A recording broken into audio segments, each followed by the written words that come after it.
Hi, I'm Lyndsey Parker here at the studios at Licorice Pizza Records, and I'm here to ask the question that is on everybody's lips. Who the fuck is Billy Morrison? That is actually, we all know actually, that is the title though, Billy, of your little mini documentary that came out to promote your new album, Hollow, that comes out August 7th. I feel that's a question no one needs to ask. I mean, I look at the track list, the guests that are on this record, it seems like everybody knows who you are, and you know everybody. So why do you think you're some kind of like Zelig, some kind of behind the scenes guy? Like, why did you put out that documentary? Well, I think one of the reasons would be exactly what you just said in your introduction is everybody knows all the guests on your album, and that's what they are guests. I write the songs, I produce the album, I play 85, 90% of all the instruments, Mm-hmm. yet um, human nature is everyone will talk about or Ozzy Osbourne or Dexter Holland. That's just human nature. And so that little mini doc was tongue in cheek to a certain extent. My PR company said to me, we are very surprised at the amount of people who say, who the fuck is Billy Morrison, when we try and pitch them stories. And I said, they said you should do a little mini doc, and they were laughing.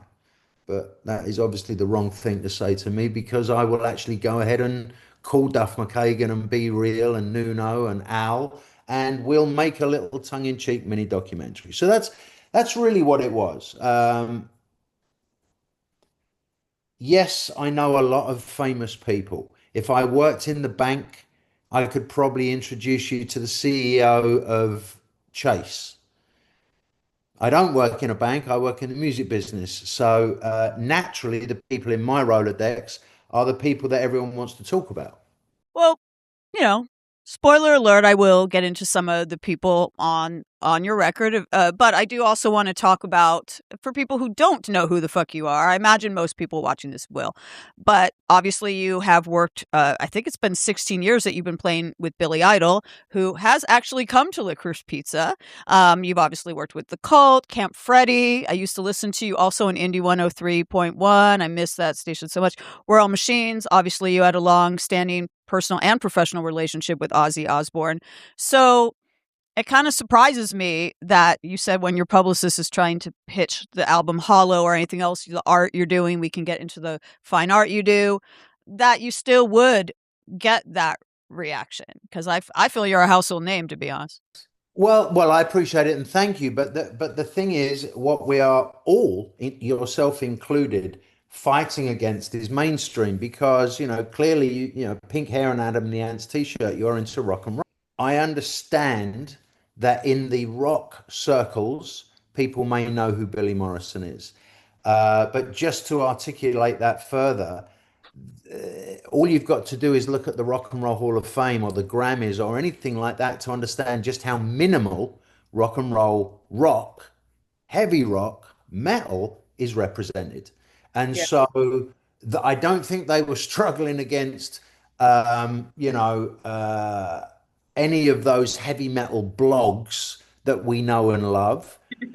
They all know who Billy Morrison is. I think perhaps they were talking to GQ or Esquire or mainstream media.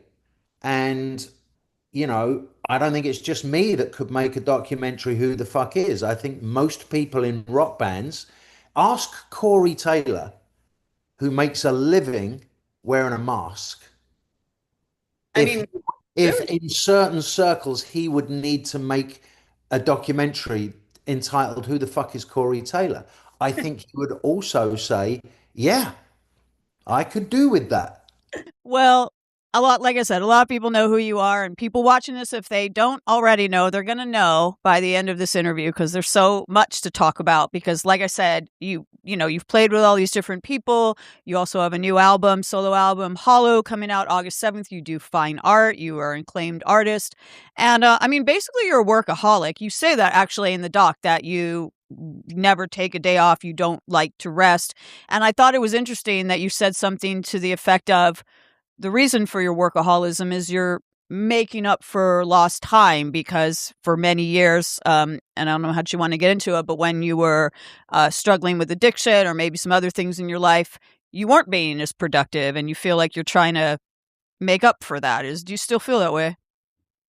Yeah, yeah, I do.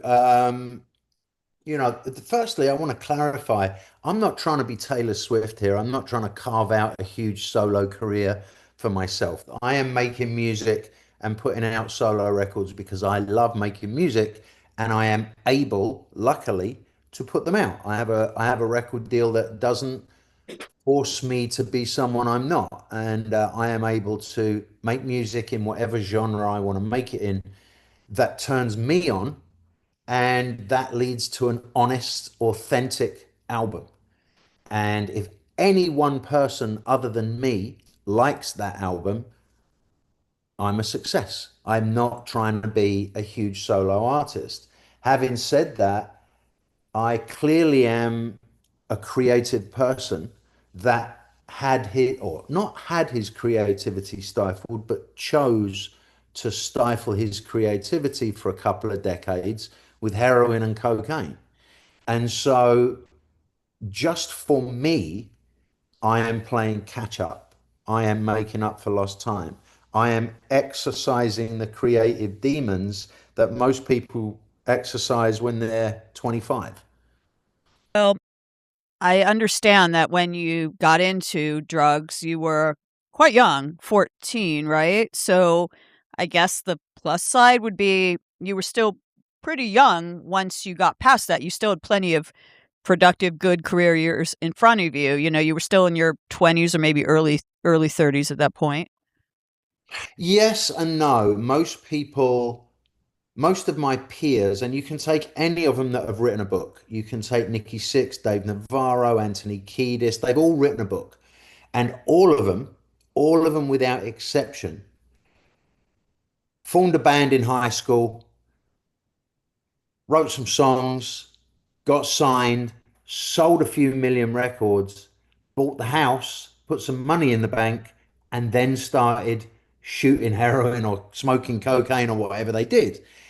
I'm not minimizing that trauma. That trauma is exactly the same. But the difference when you come out the other side is that you still have a house and some money in the bank at most people. And I couldn't even get that right. I started and did all that and woke up in, late 20s with nothing, not a dime to my name. So there is a slight difference in that is why I'm playing catch up. I'm playing catch up with life.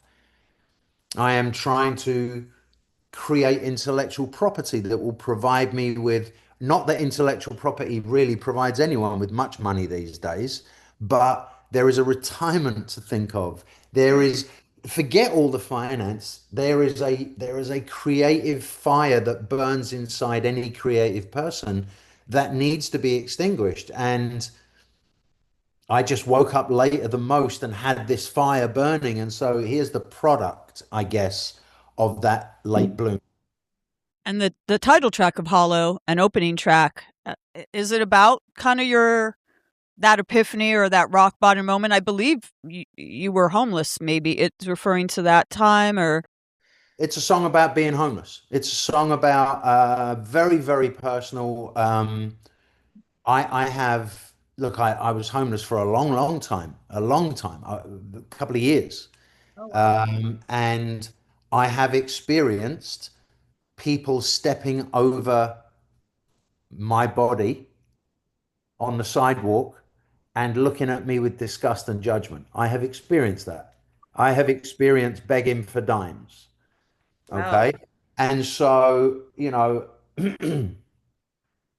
and not on the odd occasion. I spent years of my life like that, hand out, begging on the streets, and people stepping over me and crossing the road, crossing the street so they didn't have to walk past me and judging me and criticizing me. So that is a song very specific about that experience. I had no idea, or maybe I hope this doesn't sound flip, but maybe I took homeless to mean sleeping on people's couches, crashing crashing with people, couch surfing, not like actually on the pavement. I like to use the term Hollywood homeless. When I, since living in Hollywood, there are many people. Listen, and again, I'm not detracting from the trauma that that does produce, but homelessness often means you're sleeping on a friend's couch. Mm. My homelessness was slightly different in that I was sleeping under a piece of metal. It was sheet metal that I'd propped up on the sidewalk on 8th and Burlington in the Alvarado district of Los Angeles. Oh, wow. And my only source of income was begging for money on freeway off ramps mainly. So, homeless is homeless. You don't have a home. But that's what the song Hollow is about, that kind of homelessness. Being judged and being criticized and people stepping over you to get away from you. Well, obviously we started this interview with me talking about how you have such an established career, having done so many amazing things that most people could only dream of. How on earth did you get out of that hole you were in to be where you're at now? Well, the details don't matter, but I did. And what I can tell you is there's a reason why in that little mini documentary I say I'm a workaholic, because in order to get out of a situation like that, you have to ask for help, which I did. It's not it's not a sign of weakness to ask for help. And if you are given that sliver of hope, that sliver of help, you better grasp it with both hands and work your ass off for a second chance. And that's what I did. And, I laughed. I made the mistake of looking at Reddit the other day. And I don't have Reddit. I don't think it's something you have or you don't have. But I went on there and there was someone who was discussing, where does Billy Morrison get his money from? Because he wears gold and diamonds and, drives expensive cars. And literally, there was a theory on there. In Europe, there is a Morrison supermarket. And this person was saying clearly he is the heir to the Morrison supermarket chain because he has nice jewelry and a nice car. I mean, it doesn't warrant the energy, but I really wanted to go on there and go, yeah, God forbid it's about hard work and writing good music and painting good paintings and working hard. God forbid. So I'm not the heir to the Morrison supermarket chain. Just We have cleared that up. We have debunked that rumor now. I mean, it's kind of flattering that people are devoting that much energy to you. Obviously, they do know who the fuck you are, that they're actually on Reddit theorizing about you. 100%. I totally agree with you. So, you said how you got out of that hole, don't want to discuss it. I respect that. But are you saving it for your book? You would have an amazing book. I It's so funny. You are not the first person to mention that. Doing a book is something I would love to do, but it has to be, it has to be worth it. I would need a publisher to want to do it. I'm not going to write my own book and self-publish it. That is just narcissistic to the max. But if a publisher thought that I had a story worth telling and, made it some intellectual property for me, I would do it. Well, if any publishers are watching this, I think you have a story worth telling. That's why we're doing this interview. But yeah, Thank you very much. So we talked about Hollow, the title track, which is obviously about, a very dark time in your life. But I also want to, there's many songs I want to ask about, but of course I want to ask about Becoming. This is, now we are going to talk about a couple of the all-stars that are on it. You co-wrote this with Sully Erna, Godsmack, Brett Scallions of Fuel, and also Circus Diablo, one of your bands, and Nuno Betancourt, who just won his first Grammy for playing at the Aussie Birmingham thing with Youngblood. He plays guitar on this, and so obviously all-star situation. But this one seems much more positive. It's about becoming a person with a happier life, coming out of the darkness. So tell me about this song. It is, and I mean Sully wrote those words, and I'm very lucky that the guests I look. I don't just randomly pick famous people. I pick my friends, and usually my friends have had a similar experience in life, or we think in the same way. That's Mhm. why I'm not going to name names, but there's many artists who I wouldn't want to do a collaboration with because they just wouldn't understand my journey or my destination. Mhm. Sullivan and Dexter and Duff, they all get me. We all get each other, similar stories. And so Sully came along and he wrote those. I'd finished the music. The music came from a riff that Brett Scallions had played me, and I was like, "That's a great riff. Let me make it into a song," which I did. And by the time Sully got hold of it, it was clearly that kind of song. It had a Godsmack type riff, but there was also something unique about it. Sully loved it, and his lyrics are positive. They Mhm. are about becoming, he sings it, becoming strong, becoming light, meaning the light in the room, not the darkness. And that is purely because Sully's lived a life as well. We understand each other. Yeah. I mean, like you said, a lot of people, whether they've written a book or not, can relate to this. I did mention Ozzy. Sorry for your loss, by the way. I mean, it was the world's loss. It was, but particularly you and Ozzy were super close. And I mentioned the Birmingham concert that happened, which is, if someone has to go, get your flowers now. I was so happy he got his flowers at that event. Did he ever, he had his own struggles with sobriety and addiction and his demons, whatever you want to call them. And he seems like he was maybe a bit of a father figure to you. Did you guys ever talk, or did he give you advice about, your journey? Yeah. Yeah, a lot of which will remain in my own head. But I can tell you that the greatest piece of advice he ever gave me was do it for yourself. Don't worry about what other people think.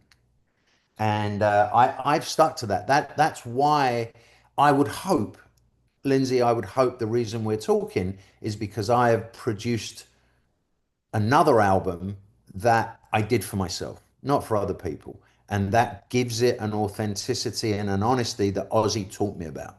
Did he ever get, I don't know when you completed this record or how long it took for you to complete this record. Did he ever hear any of it in any shape or form? That's too bad. Well, you talked about advice that he gave you, and aside from this album and all the music that you do, as I mentioned, you're a great fine artist. There are some, again, they shall remain nameless. I'm not going to mention them, but there are some musicians or rock stars or celebrities who paint, who think they paint. It's I guess art is subjective, but they're not really acclaimed as artists, and it's quite viewed as a side hobby. They're not taken seriously in the art world. You are. And I believe that it was Ozzy, your friend Ozzy, who sort of planted that seed as well and was like, hey, you should try this. I don't think you even really considered that to be a career until. It absolutely was Ozzy's fault that I became a proper fine artist. He pushed me into my first painting. I've always loved art. I'm surrounded by art in my house. That's an Andy Warhol right there. Ooh, I have nice. I have I have an amazing private art collection. But I never thought I could do it myself. Ozzy saw something in me that I didn't even see in myself and pushed it, and it came out. And yes, I've fought long and hard. I think one of the mistakes maybe musicians make when they're trying to be an artist as well is that they don't separate the two. And you're never gonna. It's like John Bon Jovi trying to be an actor. It never quite stuck because he was always going to be Bon Jovi, and he's a good actor. I mean, I've seen some of the movies he was in. He was pretty good. I've struggled and pushed and made sure that as much as I can, my art is separate. And I'm not doing all these shows where it's like artists that are musicians. No, the art shows that I do, I try really hard to make them fine art shows, not gigs. What was that first painting that you did? We were in Argentina, and I was having an argument with Ozzy because he was driving me absolutely crazy, saying you should paint, you. And I'm like, Ozzy, I can't even draw a stick figure. But we were in an art supply store, and to shut him up, I bought four colors, one brush, and a tiny little canvas, maybe 6 by 8 inches. And I was out with him, hanging out with him on the Black Sabbath tour. So I figured a skull seemed like a good thing to paint on a Black Sabbath tour. And forget the painting itself. I mean, the family has that painting. They have that. Oh, wow. I gave it to them, but well, I gave it to Ozzy. But the feeling of putting paint to canvas and creating visual art was exactly that. It was as cathartic to me as learning to play God Save the Queen by the Sex Pistols for the first time on guitar. It was absolutely the most incredible, energizing, creative, cathartic experience. And that was all I needed. Here's another avenue to get the demons out, Mm, to okay. express myself. So yeah, I guess that's probably one of well, you alluded to that's at the root or one of the roots of your workaholism. But it was interesting because when I was reading the lyrics to Hollow, and I wrote some, I have some songs. So a recurring theme I saw was in Another Day, which features your Billy Idol bandmate Steve Stevens, Forgive Me, No Suspects, and we're going to talk about No Suspects, by the way, because that's an epic situation there. But I mean that the No Suspect song is like it should have been on the Judgment Night soundtrack. Do you get that reference? Okay, we'll talk about that one in a minute. But so these songs that I just mentioned, they seem to all have this recurring theme of burnout or maybe like information overload in a tech age. You have a lot of references to algorithms and phones and screen times. So like, how do you avoid burnout? You're doing all these things and you have to be on screens, you know? I don't avoid burnout. And not many people I know can, because we all, you especially, look at what we're doing. We're talking over a computer. We all have embraced a love-hate relationship with technology. And it's been forced on us. We didn't choose it. None of us chose it, but we've embraced it because we have to. Mm. If you don't know how to log on to a Zoom, in my business, in your business, well, you got an issue. There's an issue. You can't do the press. Have you any idea how many Zoom interviews I've done this week? It's mind blowing. This is going to be the best one, though. Yeah, I'm sure it's going to be the best one. But But yeah, thank you for making the time. But you're right. I do a lot of my work on Zoom as well, and I'm on my phone all the time, on Instagram, whatever else. we're on these things all the time. And, the pressure to post on Instagram and Facebook and Twitter and all the rest of it. And I did put my foot down a couple of times. Like I will not be on fucking TikTok. I'm not 21 years old, and I don't want to be on TikTok, so I'm not on TikTok. And my record label were like, you got to be on TikTok. You got to be on TikTok. Well, no, I don't. No, I don't. I Exactly. I have in my life the absolute maximum amount of technology that I can handle, and it's still too much. But I'm lucky that my day job takes me around the world to beautiful places where I can go stroll along the river in Prague, Mhm. or go and have oysters by the Sydney Opera House in Australia. That's my job. And so, some people in other interviews were saying, how do you break free of the technology that you're singing about? My job gets me out. Sorry about that.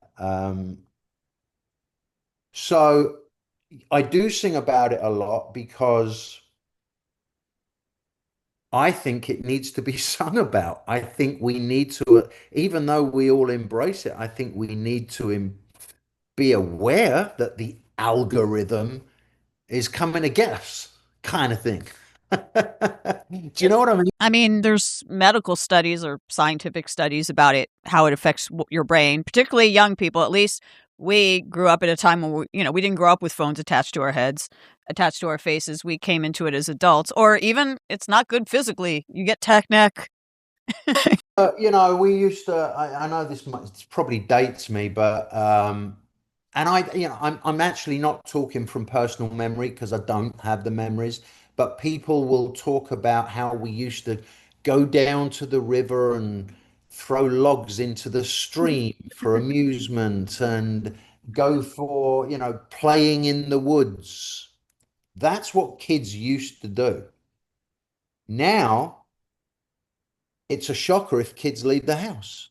I mean, that's a whole other thing we can go on. Sometimes when I, tell young people like what I was, what you were doing at 14, obviously, you might have gotten into some things you shouldn't have. We probably all, My stories of being 14 are not usual.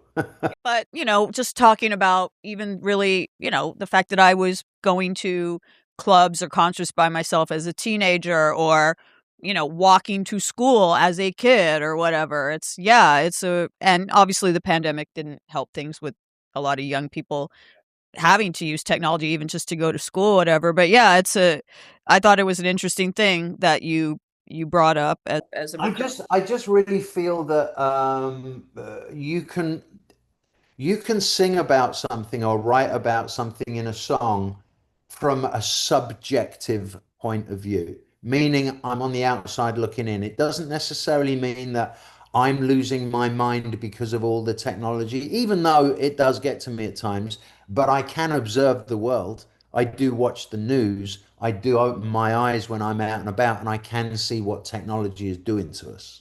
Well, speaking of watching the news, let's talk about No Suspects. Now, 'cause this is a standout track for me. Speaking of the news, first of all, I was mentioning that it reminded me, just sonically, it reminded me of the Judgment Night soundtrack. People watching this don't know what that is. It was this epic soundtrack in the 90s where they put hip hop artists with alternative artists. And that might sound like, well, so what? Well, back then, it was unusual to do that. And it was it's one of my favorite soundtracks. And also, it has some kind of like Manchester vibes to it, or like, Really? Oh, well, I see where you're going with that. There's a little Happy Mondays going yeah, on. that's what, yeah. I tend to not think too great a detail about how the track's sounding in terms of is it Manchester or not. Do I listen to the Happy Mondays? Yeah, I love them. Do I listen to Oasis? I love them. So I've got a bit of Manchester vibes in me. Mhm. Do I also listen to Public Enemy? Sorry? I didn't mean to interrupt. What part of England are you from? Are you from the north? No, from London. Okay, I'm sorry. Go ahead. But there was a huge, but the whole Manchester scene was a huge scene, and but I also am hugely influenced by early hip hop, NWA, Public Enemy, Cypress Hill, all of that. It was, punk rock was not a haircut or a fashion statement. Punk rock was an attitude, and when NWA came out of the gate, it was just a bunch of disenfranchised youths screaming as loud as they could that they had something to say. Well, that is punk rock. So, I'm a huge fan, and just to get, I like not to do things by halves. So just to get Be Real, Chuck D, and DMC on one track together. Yes.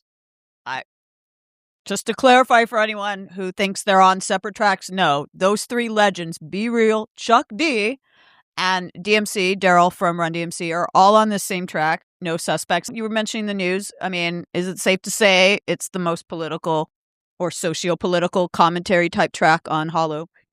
I think it would be, yeah. I mean, I try to stay away as much as I can from politics just because it's very divisive and music should be all inclusive. But I do think that is probably a socio-political comment, as you say. And let me be clear, I did not write those lyrics. Whoa, okay. Well, you had three people Each of those guys wrote their own verses. that is epic. Now, I wrote the chorus. There ain't no suspects you can see. We ain't no suspects. We are not suspects here. So I wrote that. And that was in there when I gave it to those guys. So I guess that does kind of steer you in a direction, when the producer has written the chorus that says, "We ain't no suspects." And I'm glad I did that. I'm glad I did that. What does that mean? Well, when you walk out of your front door these days, we tend to be suspects.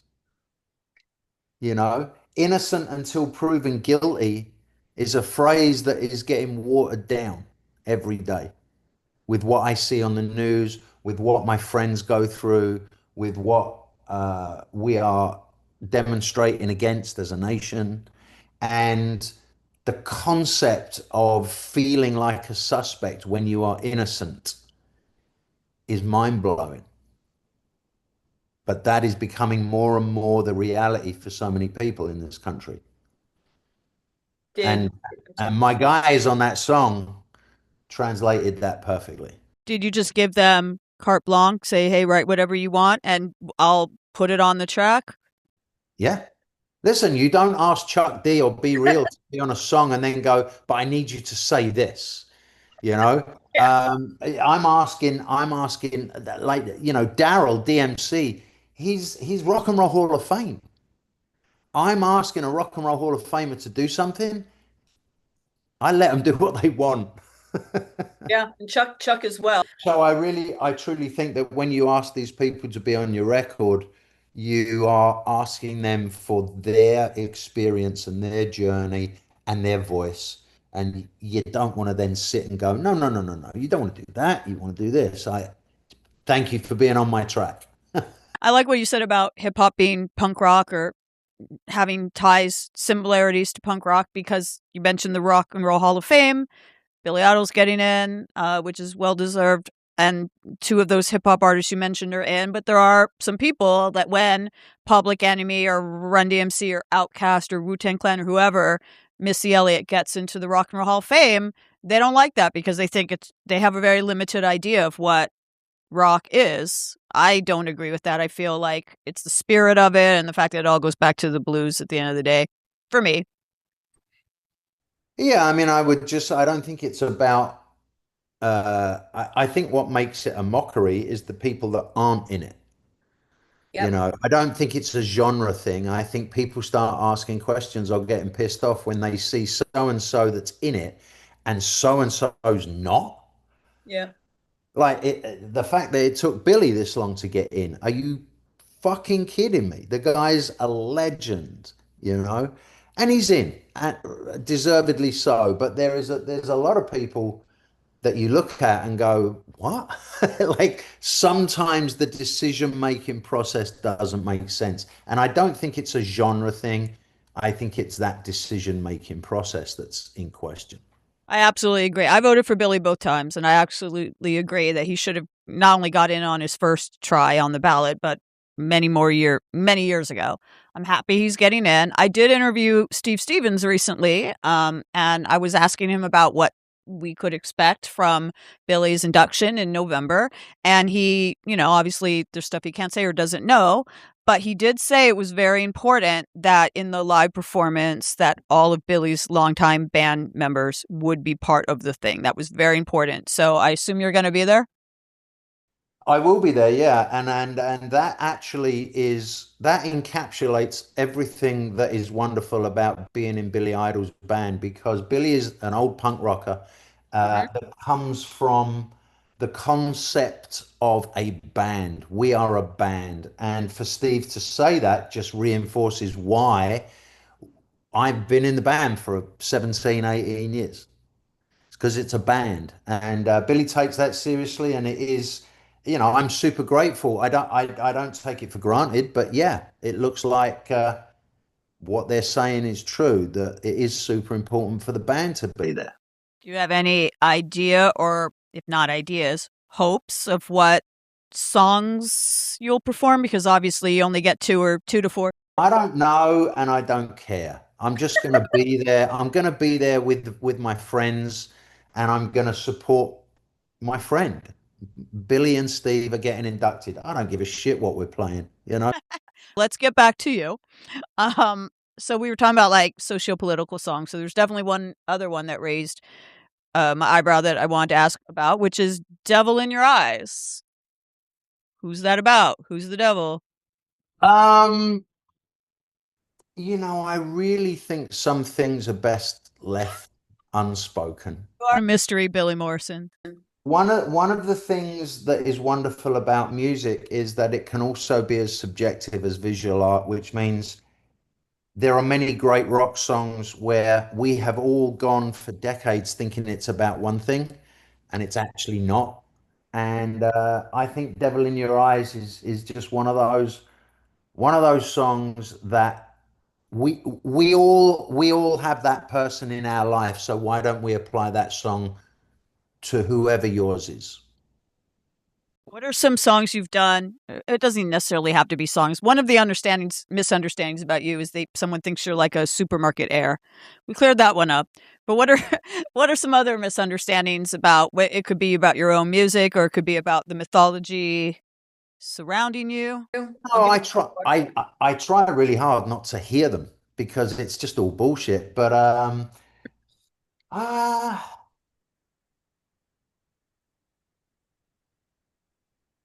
I don't really know. That would be the main one. That I've heard.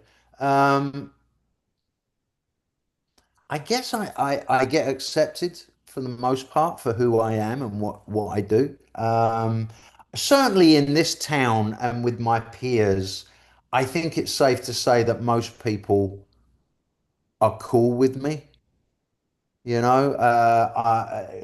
when I ask someone to say something like that little mini movie, everyone says great things, everyone says nice things. Um, but I'm sure there are people who behind my back will tell you he's this, he's that, he's the other. But life is too short, and I'm the one that is enjoying painting and making music and supplying the world with great rock songs.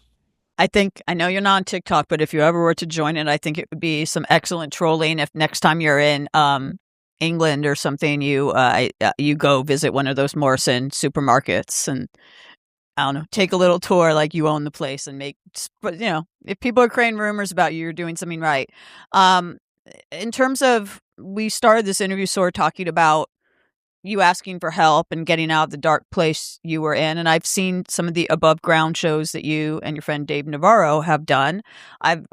Which if people don't know, I could let you take the floor about it, but it is actually helping people who are going through those sort of things and kind of getting the story out there that it is okay to ask for help. There is no stigma to saying that you're struggling, whatever you're struggling with.